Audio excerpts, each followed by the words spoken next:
L'autisme, c'est un mot qu'on entend partout, mais au fond, qu'est-ce que ça signifie au-delà des clichés? Dans cette analyse, on va justement déconstruire les idées reçues pour explorer ce que c'est, l'expérience vécue de l'autisme, et on va voir que ce n'est pas un défaut, mais plutôt un système d'exploitation fondamentalement différent. Commençons par cette idée qui est vraiment la clé de tout. L'autisme, ce n'est pas une version moins bien de la normalité. Non, c'est une autre façon de percevoir, de traiter les informations du monde. C'est le point de départ essentiel pour comprendre la suite. Ok, ce témoignage de Laurie Bless, il est vraiment puissant. Pourquoi? Parce qu'il touche à un sentiment presque universel, celui de se sentir différent. Pour beaucoup de personnes autistes, cette sensation est là, constante, depuis l'enfance, bien avant qu'un mot, autisme, ne vienne enfin donner un sens à tout ça. Alors comment la science met-elle un mot sur ce ressenti? On parle de TSA, trouble du spectre de l'autisme. Le mot le plus important là-dedans, c'est spectre. Il faut vraiment oublier l'idée d'une ligne droite qui irait de un peu à très autiste. Le spectre, c'est bien plus comme une galaxie, une constellation d'étoiles, avec une immense variété de traits, de forces, de défis. Deux personnes autistes peuvent être complètement différentes l'une de l'autre. Voilà, c'est une super façon de le résumer. La pensée autiste n'est pas inférieure, elle fonctionne différemment. C'est un peu comme comparer un ordinateur qui tourne sous Windows et un autre sous macOS. Aucun des deux n'est cassé, ils traitent juste l'information avec leur propre logique. C'est une analogie simple, mais elle aide vraiment à saisir le concept de neurodiversité.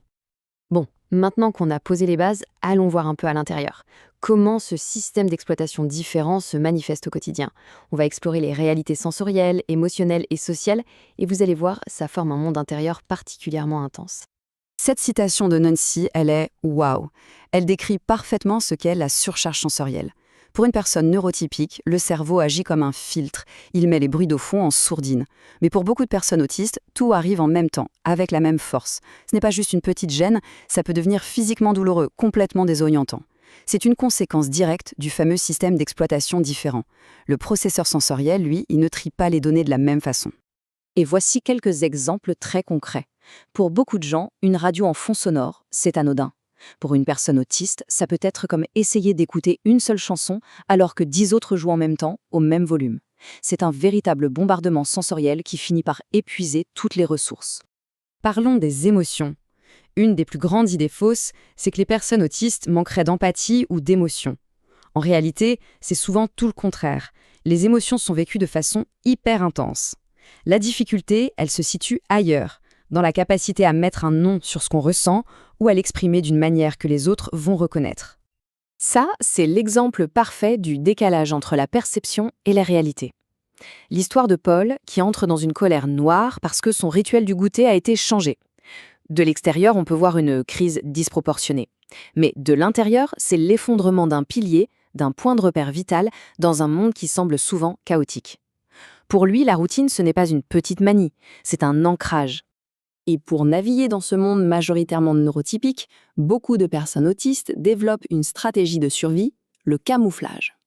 C'est un effort de tous les instants pour imiter les codes sociaux, pour réprimer des gestes qui pourraient paraître bizarres, pour forcer le contact visuel même si c'est inconfortable.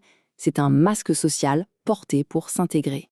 Mais ce masque, il a un coût énorme.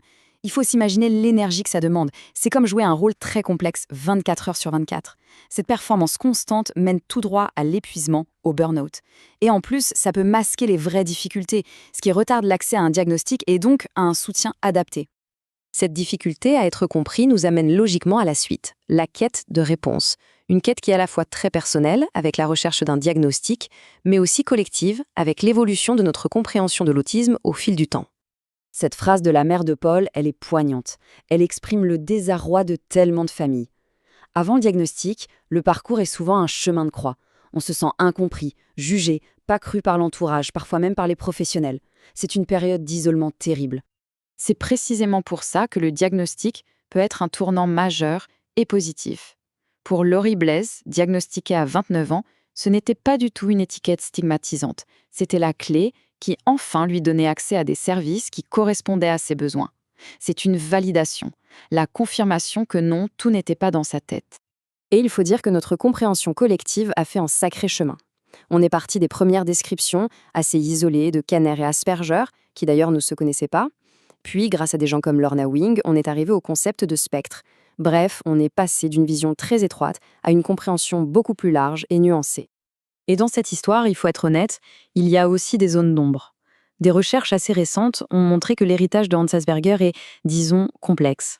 S'il a pu protéger certains enfants, il a aussi collaboré avec le programme d'eugénisme nazi, en envoyant d'autres enfants vers des cliniques où ils étaient éliminés. C'est un héritage très lourd qui fait l'objet de vifs débats aujourd'hui. Cette histoire, aussi complexe soit-elle, nous amène à la perspective actuelle. Et c'est là qu'on aborde notre dernière partie qui change tout. On va voir comment on peut dépasser la vision des défis pour se concentrer sur les forces, sur l'acceptation et sur ce qu'on appelle le mouvement de la neurodiversité. On assiste ici à un vrai changement de paradigme. L'objectif n'est plus du tout de chercher à rendre la personne autiste normale ou indiscernable des autres. Pas du tout. Il s'agit plutôt de lui donner les outils pour qu'elle puisse s'épanouir en tant que personne autiste en respectant son fonctionnement unique. Et des outils, il y en a plein, parce que les besoins sont très variés. Ça va d'approches très structurées comme l'ABA à des choses toutes simples comme une couverture lestée pour aider à la régulation sensorielle, ou même à l'équithérapie avec le lien incroyable qui peut se créer avec un cheval. Il n'y a pas une seule bonne réponse, mais toute une palette de soutien adaptée à chaque personne. Écoutez bien cette phrase de Dominique Fortier. Elle est au cœur d'un mouvement vraiment puissant. La fierté autiste. C'est le refus de voir l'autisme comme une maladie à soigner. C'est l'affirmation d'une identité, d'une façon d'être au monde qui a sa propre valeur, sa propre richesse. Ce mouvement, cette idée, ça porte un nom, la neurodiversité. C'est le concept que, de la même manière qu'il y a une biodiversité dans la nature, eh bien il y a une neurodiversité dans l'espèce humaine. Un cerveau autiste, un cerveau TDAH, un cerveau dyslexique, ce ne sont pas des erreurs de la nature, ce sont des variations naturelles de l'intelligence humaine. Ce qui nous laisse avec cette question, qui est finalement la seule qui vaille. Comprendre l'autisme, ce n'est pas juste accumuler des connaissances, c'est changer de regard. Le but n'est pas tant d'adapter les personnes autistes au monde, mais bien d'adapter notre monde pour qu'ils puissent enfin accueillir et valoriser toutes les formes d'intelligence, tous les types d'esprit.